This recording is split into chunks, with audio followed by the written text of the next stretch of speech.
እነዚህ ዘመን ወለድ ጊዜ ወለድ ምዕራብ ዘመን ሃይማኖቶች ሁለት ስህተት ይሰራሉ።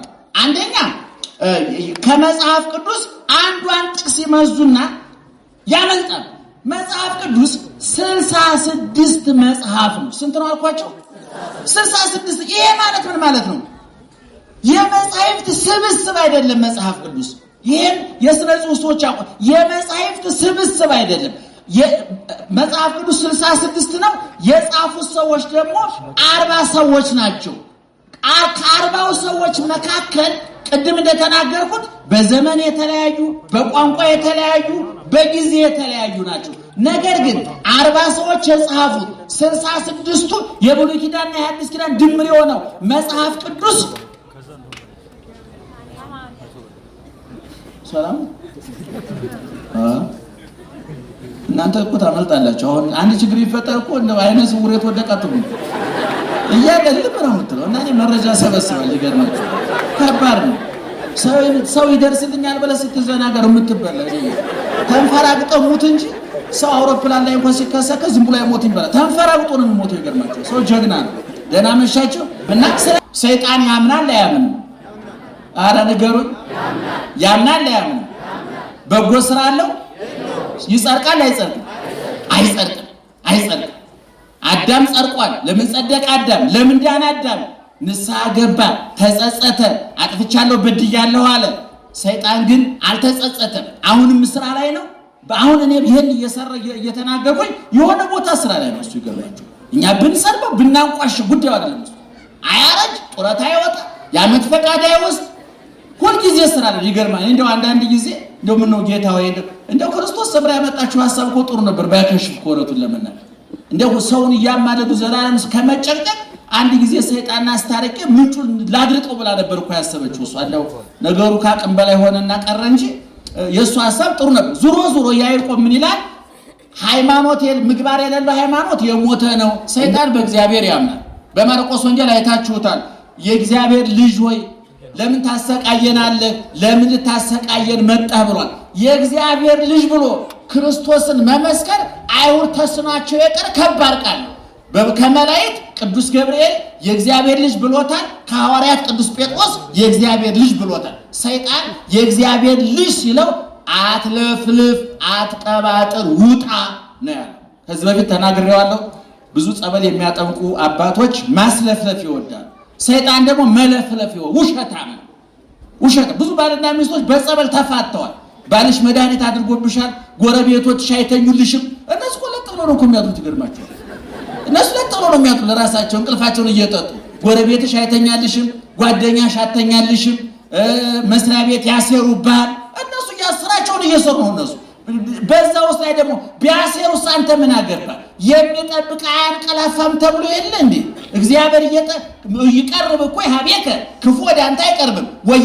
ወይበቁ መቅሰፍት ቤተከ መቅሰፍት ወደ ቤት አይገባም። እስመ ለመላእክቲሁ ይእዝዙን በእንቲአከ መላእክቱን ስላንተ ያዛቸዋል። ከመ ይቀቡከ በኩሉ ፍናዊከ በመንገድ ሁሉ ይጠብቁ ዘንድ ወበእደዊሆሙ ያነስኡከ በእጆቻቸው ከወደክበት ያነሱ ዘንድ ከመ ይትተአቀፍ በእብን እግርህ እንዳትሰነካከል ይጠብቁ ዘንድ መላእክቱን ያዛቸዋልና ክፉ ወደ አንተ አይቀርብም፣ መቅሰፍትም ወደ ቤት አይገባም ተብሎ ተነግሯል።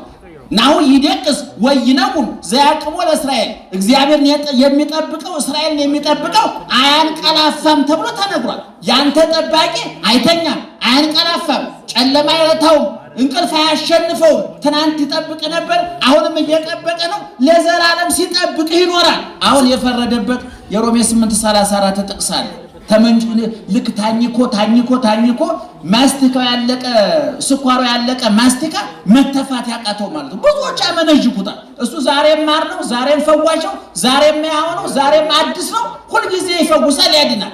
ነገር ግን እንዲገባን አድርገን ካላነበብ ነው መጽሐፍ ቅዱስ የማይቆረጥም ድንጋይ ነው፣ የማይበስል አሸዋ ነው። ቀላል ነገር አለ። ወናሁ ናስተበጽኦሙ ለለታገሱ እስቲ ግዟን እንበላት እንዴ ነሸጠ። ይገርማችኋል። አማርኛውን ልነግራችሁ ነበር። ግዙን በውስጥ ወናሁ አይሰማም። ናሁ የሚባል ምንድን ነው? እና ቴሌቪዥን ልትሩ ነው። ወናሁ ናስተበጽኦሙ ወንዶች በሉ እስኪ ወሽ ድገሙት። ናስተበጽኦሙ ለእለ ተአገሱ። ይችን ሳትይዙ ወደ ትምህርቱ አልገባም። እንግዲህ ይለይልናል። በእውነት ነውር ነው እንዴ! እንደው ዘወትር ወናሁ ወንዶቹ ይችን ያዙ። ወናሁ ሴቶቹ ናስተበጽኦሙን ያዙ። እስቲ ድገሟት። ናስተበጽኦሙ ጥሩ ነው። ለእለ ተአገሱ ወንዶቹ ምንድን ያዛችሁት? አይደለም። የመጀመሪያው ድገሙት።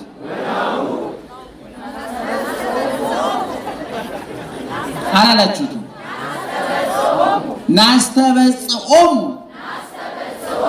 አዎ የግዕዝ ቋንቋ ትንሽ ምላስ ይሞርዳል ይባላል። አሁን የከተማው ሰው አይስክሬሙንም ኬኩንም ማስተካውንም እያኘክ ምላሱ ላሽቷል እና በዚህ ካልተሞረደ ድዳ ልትሆኑ ትችላላችሁ። በእውነት ስራ ያቆም ይችላልና ይችን ያዟት ሁላችሁ። ወናሁ ወንዶቹ ሴቶቹ ናስተበጽኦሙ እናንተ ለእለ ተአገሱ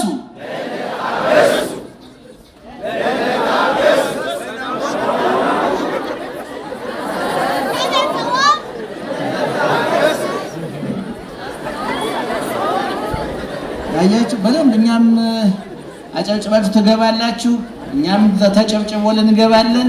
አስጨብጫቢና ጨብጫቢ ተያይዘን እንቀልጥ ነው። ወናሁ ናስተበጽኦሙ ለእለ ተአገሱ። አሁን አንድ ላይ እንበለው ጮክ ሁላችሁም 1 2 3 ወናሁ አንድ ላይ እኔ ጋር ከኔ ጋር ወናሁ ናስተበጽኦሙ ለእለ ተአገሱ። እነሆ የታገሱትን ብፁዓን እንላቸዋለን። ይችናል አማርኛውን መልሱ እስኪ። እነሆ የታገሱትን ብፁዓን እንላቸዋለን።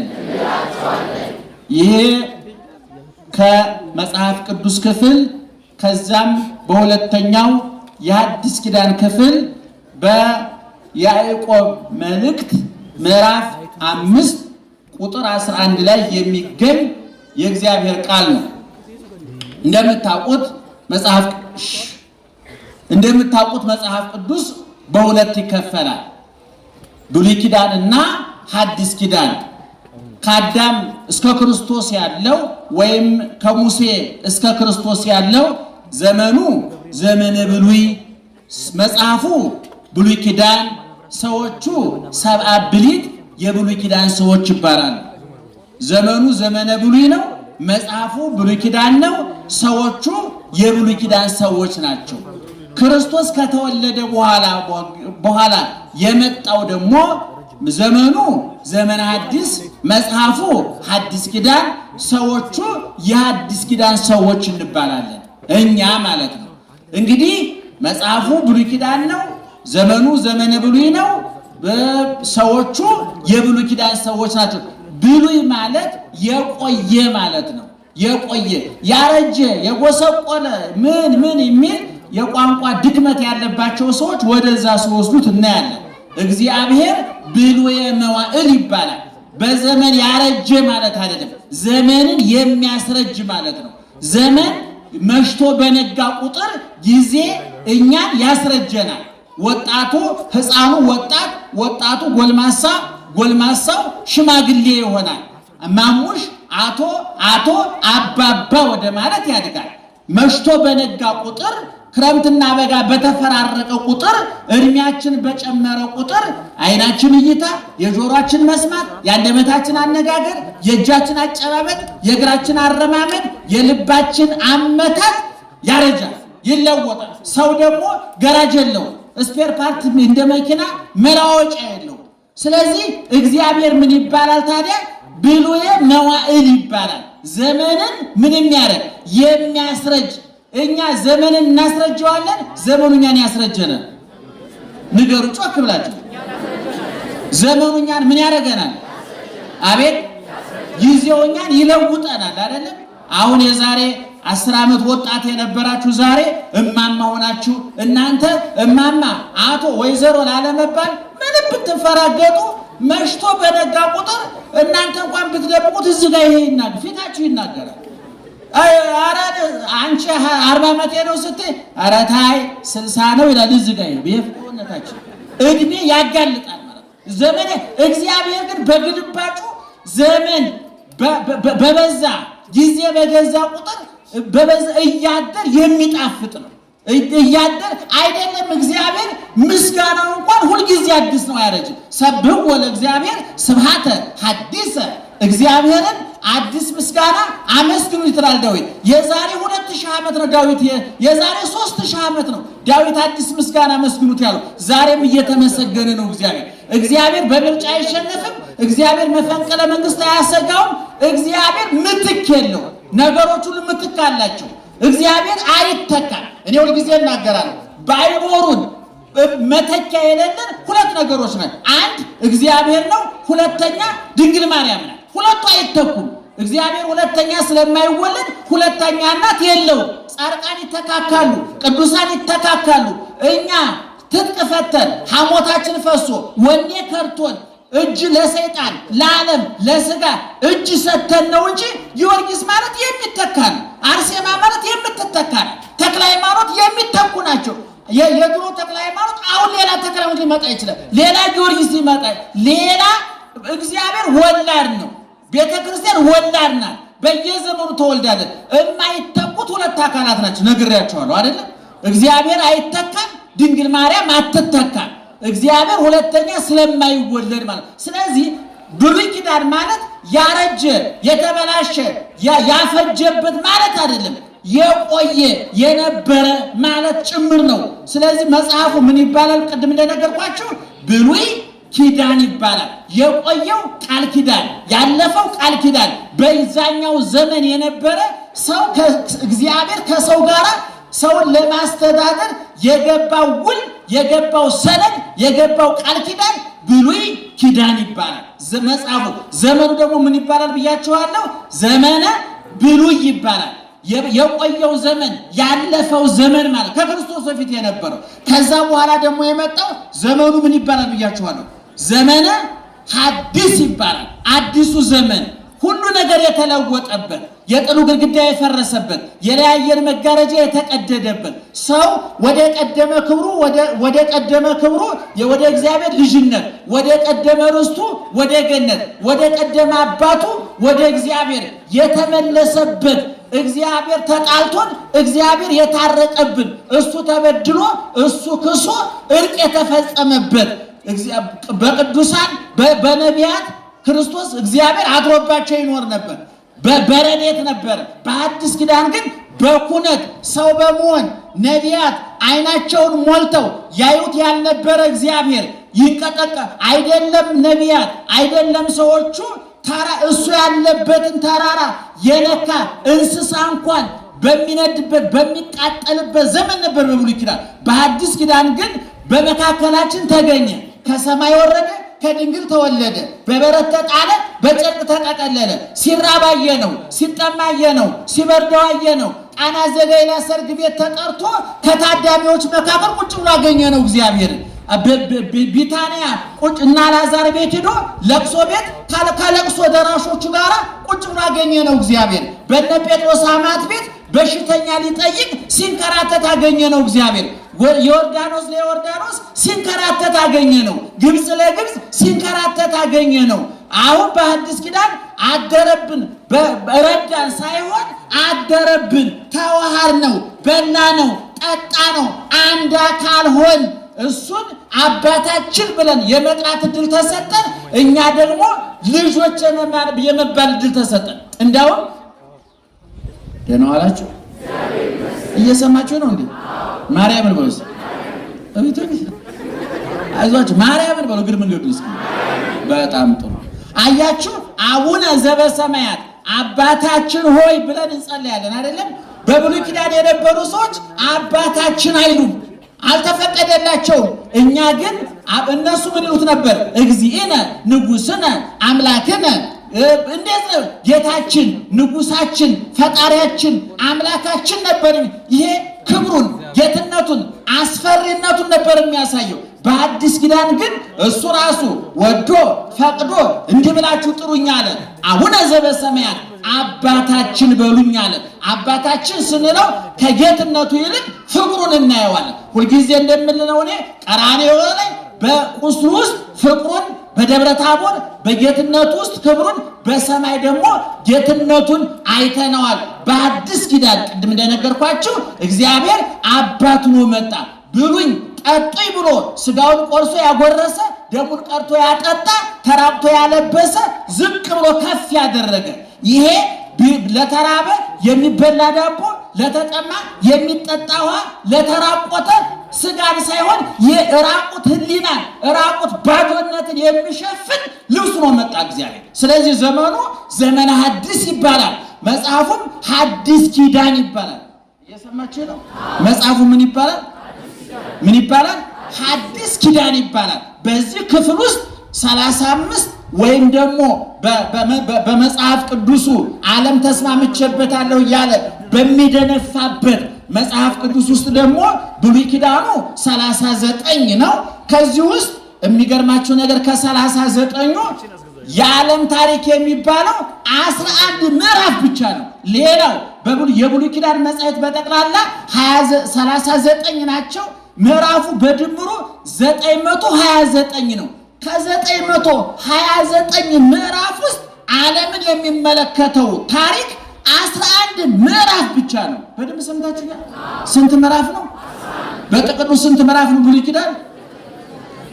በደንብ በሉ እንጂ። አሁን ግማሽ እኮ ቤቱ ሄዶ ወይ ሱቁን ከፍቶ ሊገርማችሁ። አሁን አበሻ ችግሩ ምንድነው? ሲተኛው ሱቁን ይዞ ነው የሚተኛው። እኔ ከዚህ በፊት ተናግሬያለሁ። ነጋዴዎች ሱቃችሁን ዘግታችሁ ተኙ ብያለሁ። አንዳንዱ ሱቁን ታቅፎ እየተኛ ሚስቱን እየረሳ ትዳሩ ተበትኗል። ሊገርማችሁ ሱቃችሁን ዘግታችሁ ውጡ። ሱቅን ይዞ መተኛት ምን ማለት ነው ታውቃለህ? አልጋ ላይ ተኝተህ ነገ እንደው ያኛው ጫማ ይሸጥ ይሆን እንደው ነገ ሱቅ ከፍቼ እንደው ያኛው አልቃ ይሸጥ ይሆን። አሁን አንተ ነህ ከሱቁ የወጣኸው፣ ሱቁ ካንተ አልወጣም። በሌላ ቋንቋ የኔ ጌታ። ስለዚህ በደንብ ስሙን፣ ልባችሁ ስብስብ አድርጋችሁ ሙሉ በሙሉ እዚህ ሁሉ እያልኳችሁ ሰምታችሁኛል? ዘመኑ ምን ይባላል ብያችኋለሁ? አቤት ሐዲስ ኪዳን ይባላል ብያችኋለሁ። ስለዚህ በእኛ ደግሞ የሐዲስ ኪዳን ሰዎች እንባላለን። በዮሐንስ ወንጌል ምዕራፍ 1 ቁጥር 12 ላይ እንዲህ ተብሎ ተጽፏል። ውስተዚያው መጻ ወደ ወገኖቹ መጣ፣ ወእሊያሁሰ ኢታወክፍዎ ወገኖቹ ግን አልተቀበሉትም። ወለለሰ ተወክፍዎ ወሀቦሙ ስልጣነ ውሉደ እግዚአብሔር ይኩኑ፣ ለተቀበሉት በስሙ ላመኑት ግን የእግዚአብሔር ልጆች የሆኑ ዘንድ ምን ሰጣቸዋለ? ስልጣን ሰጣቸዋለ። እኔ፣ አንተ፣ አንቺ የንጉሥ ልጅ አይደላችሁም፣ የባለ ሀብት ልጅ አይደላችሁም፣ የዝነኛ ልጅ አይደላችሁም፣ የታዋቂ ልጅ አይደላችሁም። ምናልባት ዓለም እናንተን የሚያስታውስበት ማንጠልጠያ ያለው አባት የላችሁም። ይክበር ይመስገን የንጉሱ ልጆች ነን። የጌቶቹ ጌታ የነገስታቱ ንጉሥ እግዚአብሔር አባታችን ነው። በሐዲስ ኪዳን የሐዲስ ኪዳን ሰው የሚያሰኘው ይሄ ነው። እኔ አቡነ ብፁዕ ቅዱስ አቡነ ጳውሎስ በረከታቸው ይድረሰንና አንድ ጊዜ እዚህ 4 ኪሎ ሥላሴ ሲያስተምሩ አንድ ለጥቅስ የሚበቃ ነገር ተናገሩ። ብዙ ጊዜ እኛ አቡነ ሽኖዳ ካልተባለ ጆሮአችን አይከፈትምና ከኛም አለ እንደው ክፉዎች ስለሆነ ጥቅስ ስለማንይዝ ምቀኝነቱም ክፋቱም ተንኮሉም ብዙ ነገር ተደራርቦ አስተሳሰባችን ስላነተበውና ስለቀደደው ባዶ ስለሆነ እንጂ ብዙ ጥሩ ጥሩ ንግግር ይናገሩ ነበርና እዛ ሥላሴ ሲያስተምሩ የሐምሌ ሥላሴ ስለ አብርሃም ሲያስተምሩ ምናው አንድ ጊዜ ወገኖች ያሉ እንዲያው የአብርሃሙ ሥላሴ እያላችሁ እስከ መቼ ትኖራላችሁ? የኔ ሥላሴ የምትሉት መቼ ነው አሉ አባታችን። ትልቅ ቋንቋ አይደለም? አብርሃም ቤት የገቡ ሥላሴ እኛ ቤት ይገባሉ አይገቡም? ሊገቡ ይችላሉ አይገቡም? አብርሃም ሥላሴን ተቀብሏል አልተቀበለም? ቤቱ አድረዋል? ቤቱ ገብተዋል አልገቡም? ገብተዋል። ከአብርሃምና ከኛ ማን ይበልጣል? እኔ በእውነት ይህን ለመለሰልኝ ሰው በአውቶቡስ እንዴት አደርገዋለሁ? እናንተ ብር ልትሉ ነው። የለንም። እሺ ከአብርሃምና ከስላሴ አንተ ማን ነው ስም ይዘህ? አንተ ጠይሙ ቀዩ ጥቁሩ ከዛ ያልፍ መቼም ያበሻ መልክ ብዬ ነው። እሺ አንተ ነገር ከአብርሃምና ከአንተ ማን ይበልጣል? ማን ነው ስምህ? አቤት ሱራፌል ከአንተና ከአብርሃም ማን ይበልጣል? ውሽ እስቲ ድገመው። እኔ በላኝ እናሸንፋለን ብሎ መሸነፍ ራሱ አንጀልነት ነው። ከእኔና ከአብርሃም ማን ይበልጣል? እኔ እበልጣለሁኝ። አሁን አያችሁ እኔ አንተ ሱራፌል የሐዲስ ኪዳን ሰው ነው የብሉይ ኪዳን ሰው ነው? ሰምታኛ የብሉይ ኪዳን ሰው ነው የሐዲስ ኪዳን ሰው? የሐዲስ ኪዳን ሰው ስላሴ አንተ ቤት ገብቷል አልገቡም? ስላሴ መግባታችን ቁም ነገር ነበረው። እኛ ከስላሴ አንዱን አካል ከስጋችን ስጋ ከነፍሳችን ነፍስ ነስቶ እግዚአብሔር ስጋዬን ብሉ ደሜን ጠጡ፣ ስጋዬን የበላ ደሜን የጠጣ እኔ ከሱ ጋር እኖራለሁ እሱም ከኔ ጋር ይኖራል ብሎ ቃል ኪዳን አልሰጠም? ስጋውን አልበላንም፣ ደሙን አልጠጣንም። እሱ ከኛ ጋር የለም እና እኛ ከሱ ጋር የለንም። ስለዚህ ከአብርሃምና ከኛ እኛ ነበርን የምንበልጠው። ምን ያህል እንደተዋረድን የምታውቁት እኮ በሐዲስ ኪዳን ስጋውን በልተን ደሙን ጠጥተን ልጅነት አግኝተን ስንሞሸር የተክሊል ዕለት ምንድነው የምንለው? ጋብቻቸውን የአብርሃምና የሳራ ያድርግላችሁ። ይሄ ትልቅ ውርደት ነው ቢገባን ማለት ነው። እኛ ተንኮታኩተን ወርቀን ነው። እነሱን በጨለማ ውስጥ የሚያበሩ አይና ከዋክብት ስለሆኑ አብርሃምን ዘመን ሊያስረጀው አልቻለም። ይገርማቸዋል። እስካሁን ድረስ ኢየሱስ ክርስቶስ በሐዲስ ኪዳን መጥቶ አብርሃም ነው ሲል የነበረው ይገርማቸዋል። ስለዚህ የሐዲስ ኪዳን ሰዎች መሆናችን ከክርስቶስ ተወልደናል ማለት ነው። አባታችን ብለን ልንጠራው ቃል ገብቷል ማለት ነው። ከበር ቁሜ አንኳኳለሁ፣ ማንም በሩን ቢከፍትልኝ ምን አደርጋለሁ አለ? እገባለሁ ብቻ አይደለም፣ ከሱ ጋር ገብቼ እራት እበላለሁ ካለ ማታ ላይ አንኳኳ ማለት ነው። በማምሻ ጊዜ፣ በጨለመብኝ ጊዜ፣ ገንዘብ፣ ጤና፣ ዘመድ በከዳችሁ ጊዜ የምትይዙት እየለቀቀ እያመለጣችሁ የሰበሰባችሁ እየተበተነ ጤንነታችሁ ጎሎ ገንዘብ ከርቷችሁ ዘመድ ከርቷችሁ ቀኑ ጨለማ ሜዳው ገደል በሆነባችሁ ጊዜ በጨለማው ሰዓት በር ያንኳኳል። በር አንኳኩቶ ከተከፈተለት ቤቱ የት ነው? አሁን እናንተ ታማላችሁ። ቄሶቹ የብረት በር እያሉ የሀብታም ቤት እያዩ ነው የሚሄዱት ትላላችሁ። እና ምን እናድርግ? ሰዎች አይደለን እንዴ? እኛ ገብርኤል ነው። እኔ እኮ ወልደ ሚካኤል እንጂ ሚካኤል አይደለም የኔ ጌታ ታውቃለህ። ቄሱ ወልደ ገብርኤል እንጂ ገብርኤል አይደለም፣ ሰው ነው። አንተ በርህን ከከፈትከው ቄሱን ስትጠብቅ ክርስቶስ ራሱ ቤት ሊመጣ ይችላል። በርህን ክፈተው፣ ልብህን ክፈተው። ስለዚህ የሐዲስ ኪዳን ሰዎች መሆናችን መርሳት የለብን እና ቅድም የጠቀስኩት ጥቅስ የሚገኘው በያዕቆብ መልእክት ከሐዲስ ኪዳኑ 27 መጻሕፍት ነው። እዚሁ ላይ እንደ ጥቆማ ያህል አንዳንድ ሰዎች እነዚህ ዘመን ወለድ ጊዜ ወለድ ምዕራብ ዘመን ሃይማኖቶች ሁለት ስህተት ይሰራሉ። አንደኛ ከመጽሐፍ ቅዱስ አንዷን ጥቅስ ይመዙና ያመልጣል። መጽሐፍ ቅዱስ 66 መጽሐፍ ነው። ስንት ነው አልኳቸው? 66። ይሄ ማለት ምን ማለት ነው? የመጻሕፍት ስብስብ አይደለም መጽሐፍ ቅዱስ። ይሄን የሥነ ጽሑፍ ሰዎች ያውቁ። የመጻሕፍት ስብስብ አይደለም። መጽሐፍ ቅዱስ 66 ነው። የጻፉት ሰዎች ደግሞ 40 ሰዎች ናቸው።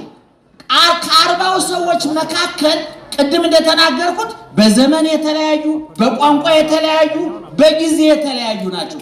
ነገር ግን 40 ሰዎች የጻፉት 66ቱ የብሉይ ኪዳንና የሐዲስ ኪዳን ድምር የሆነው መጽሐፍ ቅዱስ ሰላም እናንተ እኮ ታመልጣላችሁ። አሁን አንድ ችግር ይፈጠር እኮ እንደው አይነ ስውር የተወደቃችሁ እያለልም ነው የምትለው እና እኔ መረጃ ሰበስባለሁ። ይገርማችሁ ከባድ ነው። ሰው ይደርስልኛል ብለህ ስትዘናገር የምትበላ ተንፈራግጠው ሙት እንጂ ሰው አውሮፕላን ላይ እንኳን ሲከሰከስ ዝም ብሎ አይሞትም ይባላል። ተንፈራግጦ ነው የሚሞተው። ይገርማችሁ ሰው ጀግና ነው። ደህና መሻችሁ።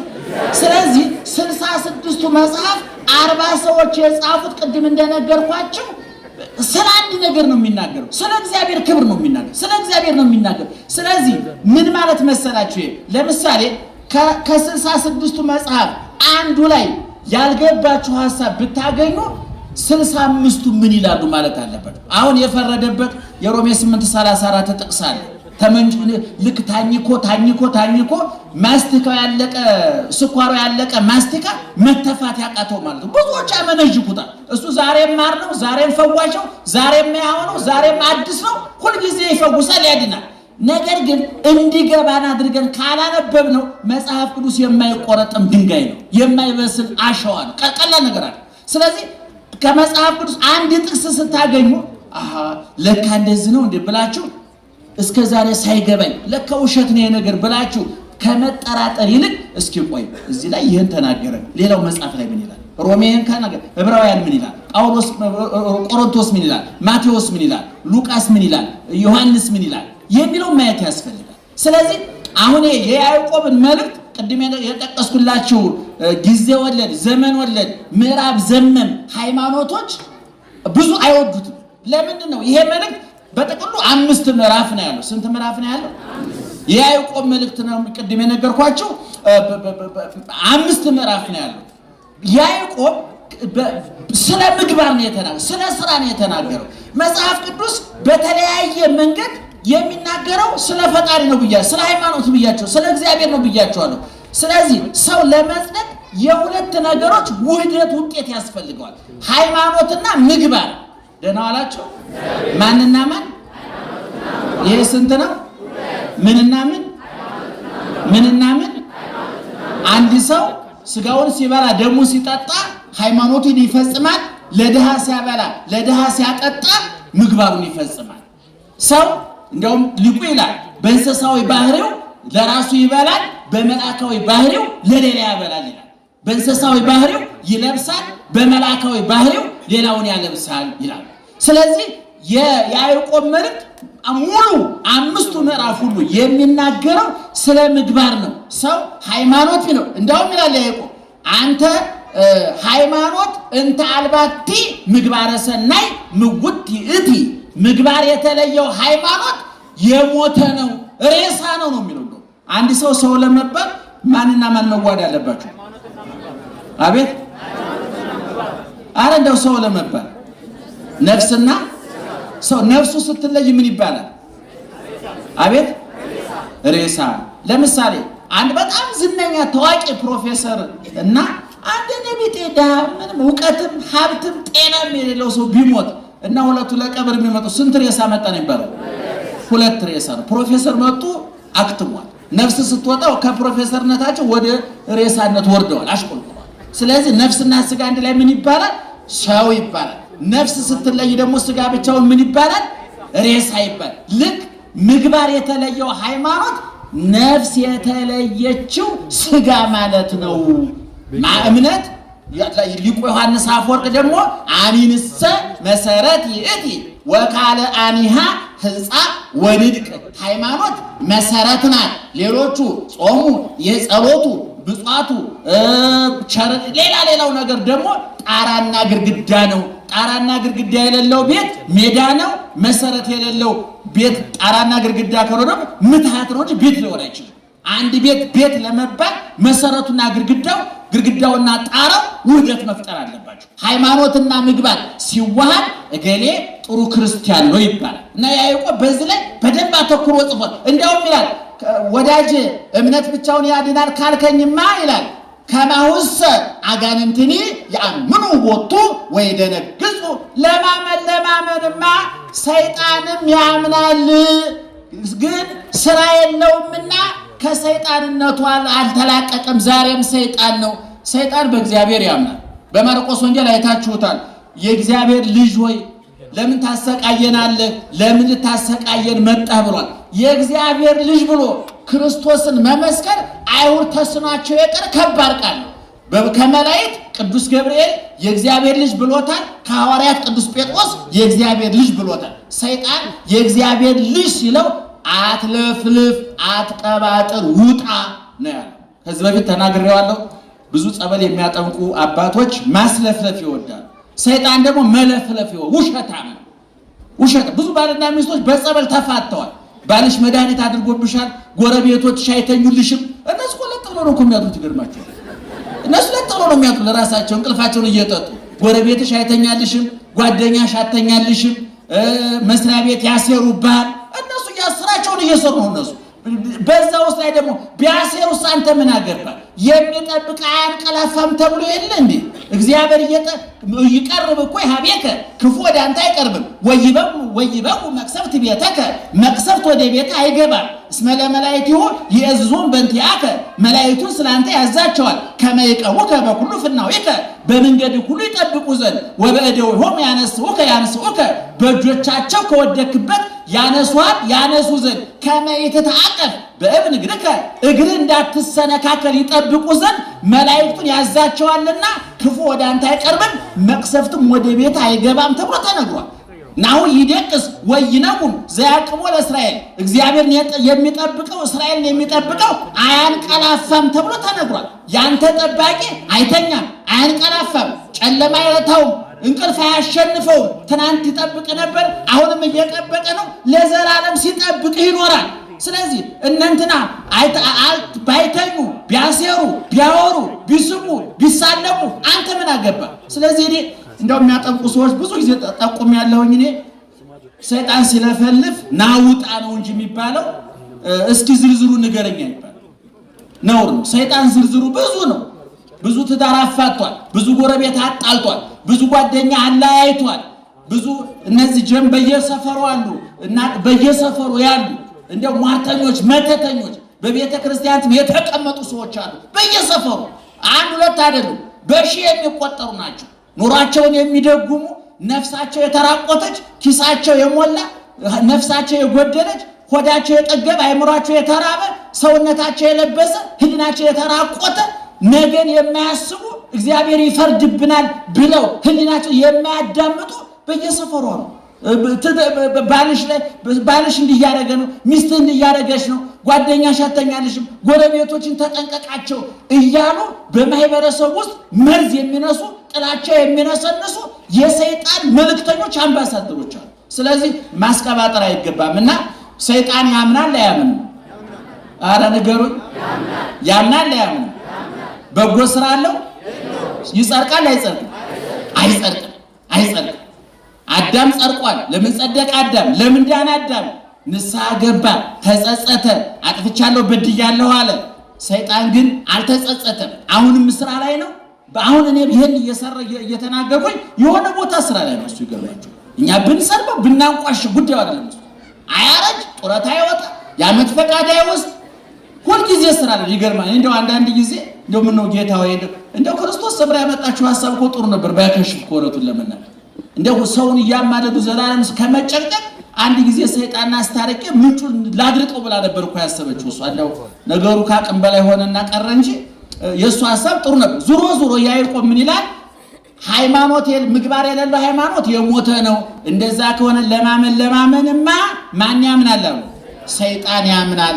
ነገር ግን በጎ ስራ ጥሩ ስራ የለውም። ስለዚህ አንድ ክርስቲያን ለመዳን የስንት ነገሮች ውህደት ያስፈልጉታል? የስንት ነገር? የሁለት። የምንና የምን?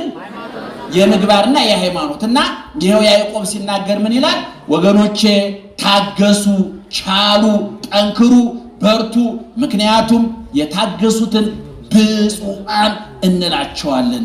ብፁዕ ማለት ንዑድ ክቡር ማለት ነው።